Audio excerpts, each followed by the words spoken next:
train station in Ouagadougou buzzed with life. Vendors shouted, wheels screeched on the tracks, and the smell of roasted peanuts mixed with smoke from old locomotives. President Ibrahim Traoré had just finished a regional tour. He was about to step into his car when something unusual caught his eye. The crowd moved like a restless tide, but one figure stood still. Thin, weary clothes torn at the seams. And in that moment, no one knew a reunion at this dusty platform would soon bring hundreds of people to tears. The loudspeaker crackled above the platform, announcing the next train. Ibrahim's guards moved closer, urging him toward the car, but his eyes stayed locked on the frail figure near the ticket booth. Something about that posture, the way the man's shoulders sagged, the way he clutched a torn ticket with trembling fingers. Ibrahim raised a hand. "Wait here," he told his security detail. His voice left no room for argument. He stepped into the crowd boots, striking the concrete floor as people turned in surprise. The man looked up. His face was thin, cheeks, hollow beard, uneven. His eyes, clouded with exhaustion, met Ibrahim's. For a heartbeat, neither moved.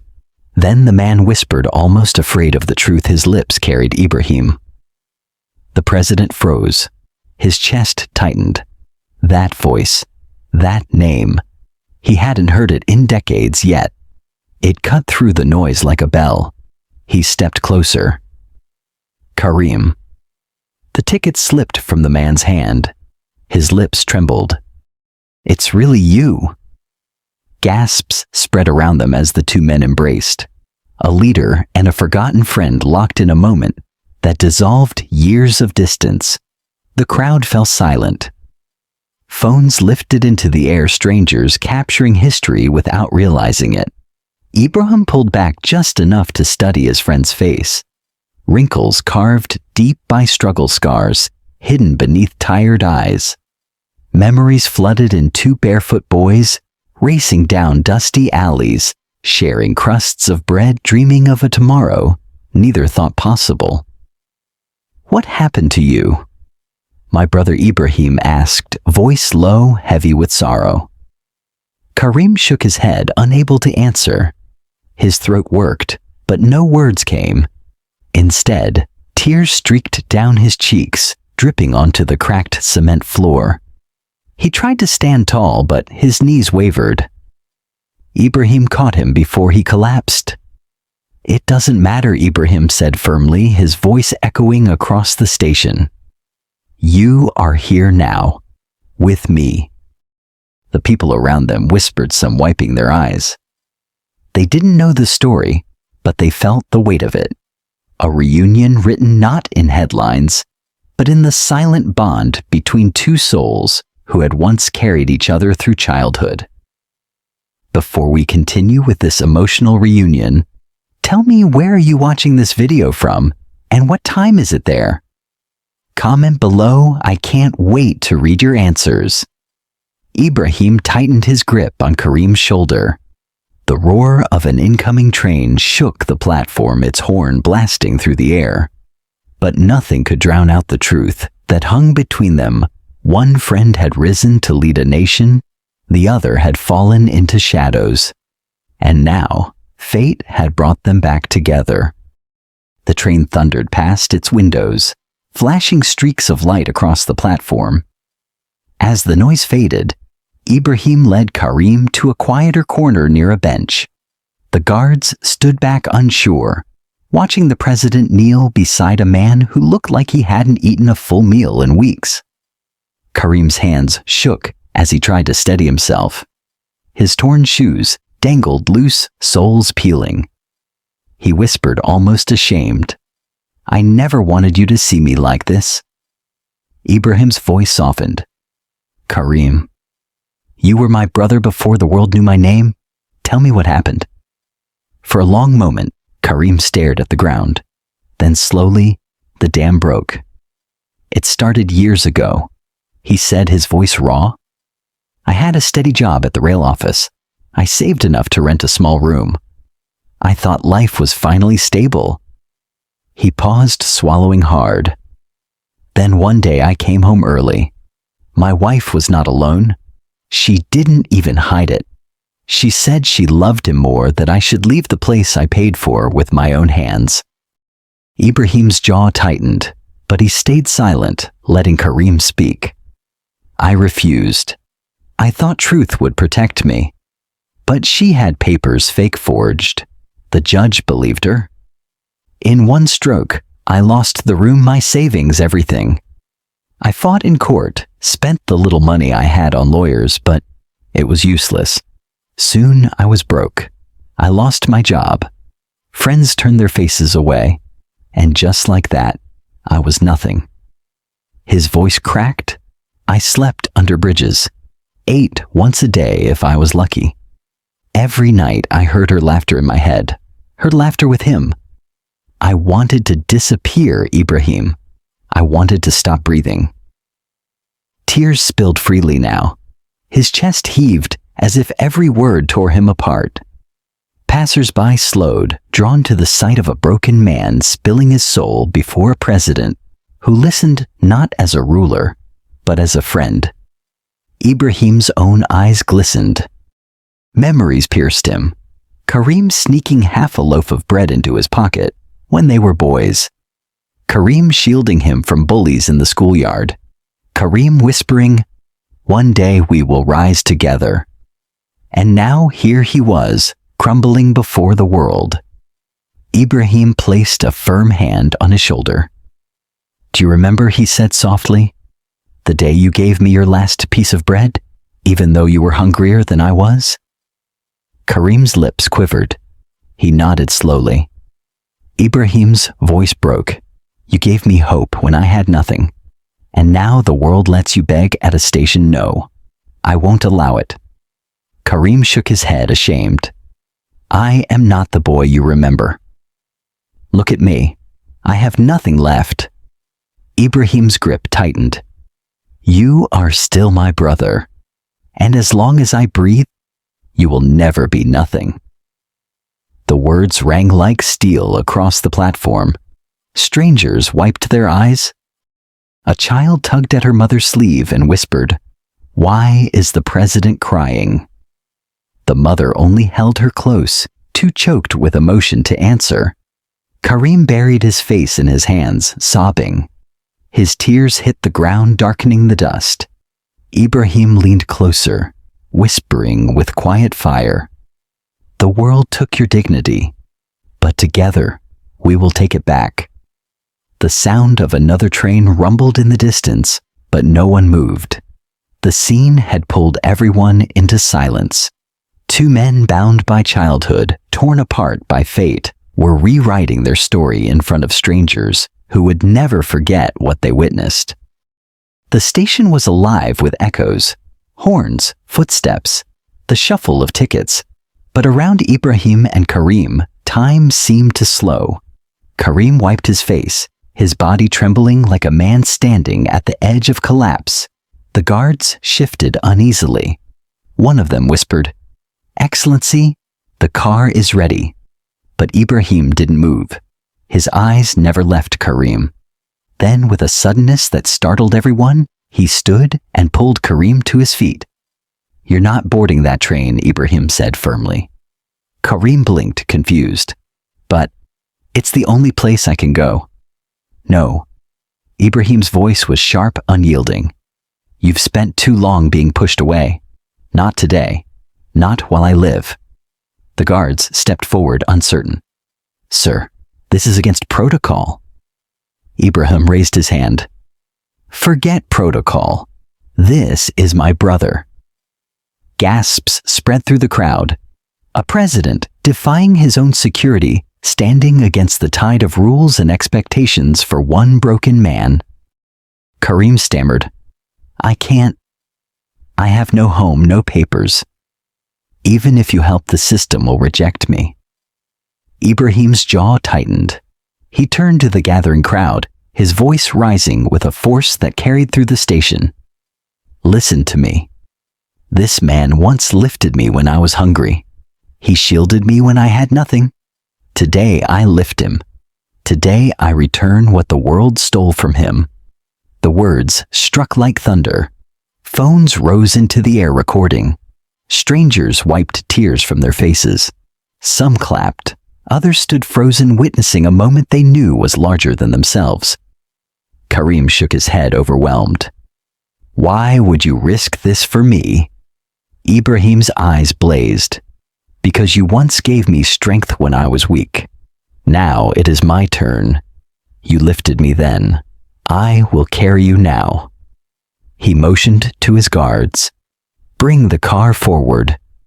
"Sir?" One guard hesitated. Ibrahim snapped. "Now." The presidential SUV pulled up, doors opening wide. Karim hesitated, glancing at the dusty train that had been his escape. His lips trembled. "I don't belong in that car." Ibrahim placed a steady hand on his back. "You belong wherever I stand. And I stand with you." The words silenced every doubt. Karim's legs gave way, but Ibrahim caught him, half lifting him into the vehicle. The cameras of dozens of strangers captured the moment, a leader cradling his childhood friend, as if the nation itself was watching. The station erupted with murmurs. Some wept openly. Others whispered, "This is leadership." As the car door closed, Ibrahim leaned close and said, his voice barely above a whisper, but heavy with fire, "They will not bury you in shame. They will not erase your name. From today we walk together again." The SUV pulled away, leaving behind a sea of stunned faces. Phones still raised, hearts pounding. For the first time in years, Karim was not running from the world. He was being carried back into it by the very boy he once believed in. And somewhere deep inside, beneath the scars and sorrow, a spark flickered, the beginning of hope. The presidential convoy rolled through Ouagadougou, sirens muted, but urgency thick in the air. Inside the SUV, Karim sat, stiff eyes darting to the polished leather seats, the tinted glass, the uniformed guards. He whispered, "I don't belong here." Ibrahim leaned forward, his tone sharp. "You belonged here long before you ever lost your way." Minutes later, they entered the presidential compound. Gates swung open. Soldiers saluted. Yet Karim shrank into the seat like a shadow, unwilling to face the sun. When they reached the palace, staff rushed to meet them. Ibrahim ordered, "Prepare a room. Food, clothes, a doctor immediately." One official hesitated, glancing at Karim with thinly veiled disdain. "Excellency, he has no papers, no record of employment, no fixed address. He cannot be entered into the system." The words hung in the air like a slap. Karim lowered his eyes, shame burning deeper. Ibrahim's voice dropped cold as steel. "Did you hear me? This is my brother. Prepare what I asked." But the official pressed again, nervous but stubborn. "Rules exist, sir. Without proper documentation, funds cannot be released. Housing cannot be granted. The Treasury will not approve." The table shook as Ibrahim's fist slammed against it.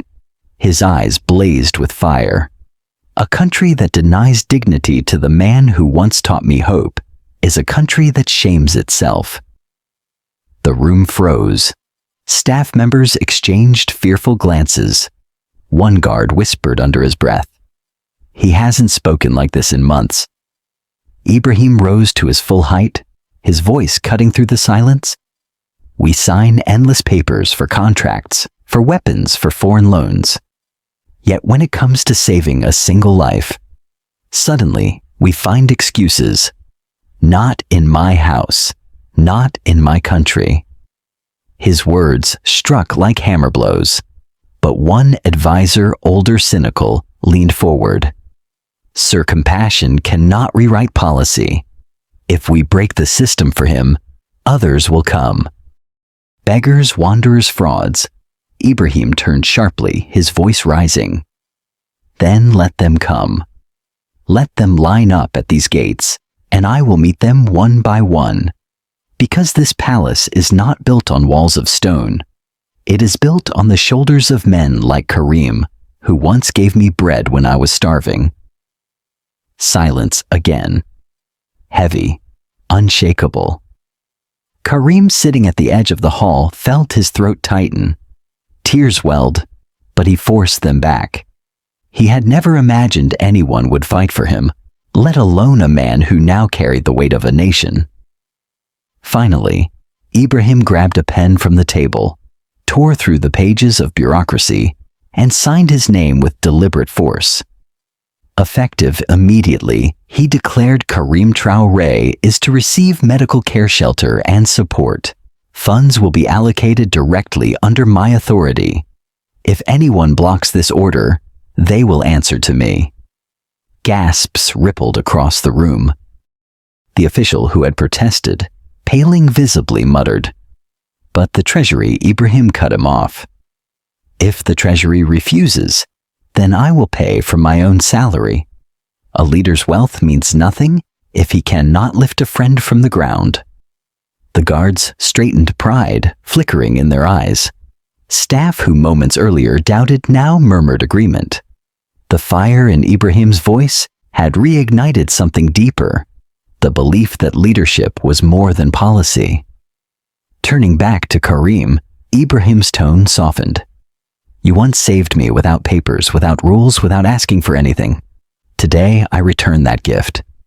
Karim's lips parted, trembling. Ibrahim, you don't have to do this. Ibrahim knelt so his friend's eyes met his. Yes, Karim. I do. Because a leader who abandons his brother has already abandoned his people. The hall erupted not in applause, but in a heavy, breathless silence. A silence that meant hearts were moved, that no one would forget this night. As Ibrahim stood again, one phrase burned through the air, echoing beyond those walls. A phrase that would later be repeated across Burkina Faso. A nation that lets its teachers, its brothers, its friends starve on the street is a nation unworthy of tomorrow. And in that moment, even the cynics bowed their heads. Days passed like a blur. Karim was given a private room inside the presidential residence. Doctors examined him. Nurses tended to his frail body, and for the first time in years, he slept on a real bed, not cold concrete. At first, he resisted. The meals brought to his table felt too grand, the clothes too fine. He whispered to a nurse, "This is not for me. Save it for someone worthy." But slowly, his body adjusted. Color returned to his cheeks. His eyes, once dim with despair, began to shine again. One morning, Ibrahim walked into the room, carrying a tray of warm bread and tea. Karim tried to stand, but staggered. Ibrahim placed the tray down and steadied him with both hands. "No need to stand, my brother. Sit. Eat." Karim's lips trembled. "You are the president. You shouldn't be doing this." Ibrahim smiled faintly. "And you are Karim, the boy who once tore his own bread in half, so I would not starve. Today, I do the same." The words pierced Karim's heart. His tears fell freely, not of pain, but of something he thought he had lost forever: dignity. As weeks passed, Ibrahim arranged more. A haircut, new shoes, books stacked neatly on a desk, prepared just for him. Karim stared at the mirror one evening, barely recognizing the man before him. He whispered, "I thought I was gone, but I see myself again." Then came the moment that shook even him. Ibrahim led Karim outside into the palace garden, where a small crowd of aides and neighbors had gathered. In the center stood a modest cream-colored house with a tidy garden. Karim blinked, stunned. "Whose is this?" Ibrahim placed a hand on his shoulder. "Yours." Karim staggered back. "No, this is too much. It is not charity." Ibrahim replied firmly, "It is justice. You gave me hope when I had none. Now I give you a home no one can take away." The crowd gasped. Some clapped. Others wiped tears from their faces. Karim covered his face with his hands, voice breaking. "Why me? Why would you do this for me?" Ibrahim's eyes glistened. "Because you believed in me before the world ever did. You carried me when I was nothing, and now I carry you." Karim fell to his knees overcome. Ibrahim bent down and lifted him into an embrace. Both men wept openly. No shame, no pretense, just raw humanity. Around them, aides and neighbors stood silent, then began to applaud the sound swelling like thunder across the garden. "Thank you," Karim whispered through his sobs. "You didn't just save me. You gave me back my life." Ibrahim held him tighter. "No, Karim. You gave me mine first." The two men stayed locked in that embrace as the sun dipped low, bathing the garden in golden light. For the first time in years, Karim felt not the weight of shame, but the warmth of belonging. And as the people around them clapped, some crying, some holding their children close, they knew they were not just witnessing the rescue of a man. They were witnessing the rebirth of hope itself. The news of Karim's return spread quickly. Clips from the train station had already gone viral, and now whispers about the president's generosity rippled through the city. Some celebrated the story, others gossiped in hushed voices. One evening, as Karim was arranging books in his new home office, there was a knock at the door. When he opened it, he froze. It was her, his ex-wife. She looked nothing like the woman who had once thrown him out. Her jewelry was gone, her clothes plain, and worn eyes shadowed by regret. A small suitcase rested at her feet. "Karim," she whispered, "please, can we talk?" Karim's chest tightened. Memories slammed into him: the betrayal, the courtroom lies, the nights he slept hungry because of her cruelty. His hands trembled. "Why are you here?" Her lips quivered. "He left me. The man I chose over you. He sold everything, took my savings, and ran away. I have nothing. Nowhere to go. Please, just for a while, let me stay." Silence filled the room. Ibrahim's staff, standing nearby, looked on tensely. Karim stared at her, torn between pity and the scars she had carved into his soul. Finally, his voice came calm but steady. "When you walked away, I begged you to stay. You laughed. You told me I was nothing. Do you remember?" She lowered her head, tears dripping onto the floor. Karim's eyes hardened. "I forgave you long ago, but forgiveness is not the same as return. I have a new life now, and I will not let you poison it again." Her sobs echoed against the walls. "Please, just a room. I'll be quiet. No." Karim cut her off, his voice rising. "This house is not yours. This peace is not yours. You chose your road, and I chose mine. Leave."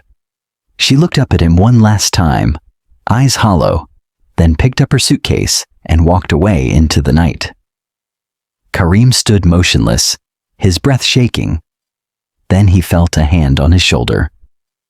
Ibrahim had been watching quietly from the doorway. "I am proud of you," Ibrahim said softly. "Strength is not only in forgiving, it is also in refusing to return to the chains that once broke you." Karim nodded slowly, tears in his eyes, but this time they were not from pain, they were from release. For the first time, he had chosen himself.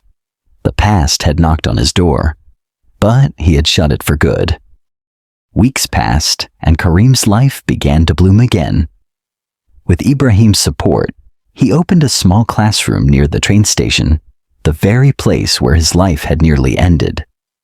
Every morning, children from poor families gathered inside the modest room. Karim greeted each one warmly, placing notebooks and pencils into their hands. Some came barefoot, some hungry, but all carried the same spark: he once had the desire to learn. Today, Karim would say, pointing to the chalkboard. "We begin with the letter A. The same letter I once taught my best friend when we were boys." The children giggled, but they listened closely. Day by day, their voices filled the room with recited lessons, laughter, and hope. Parents peeked through the windows, whispering that miracles had returned to the station. News spread quickly. Reporters came curious about the transformation. One evening, Ibrahim himself arrived quietly without cameras to sit at the back of the classroom.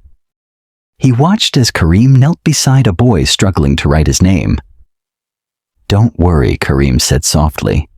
"Even great men start with shaky letters." The boy smiled, gripping the chalk with renewed determination. Ibrahim's eyes glistened. He saw not just his old friend reborn, but the ripple effect of kindness touching the next generation. At the end of class, Ibrahim stepped forward. The children gasped, recognizing him instantly.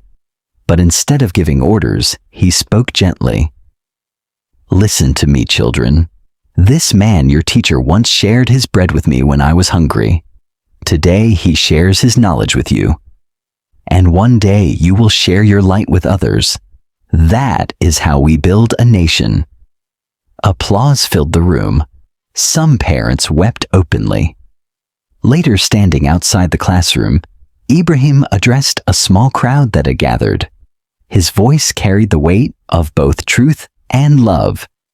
"No one should be left behind," he declared. "Not a child, not a friend, not a stranger.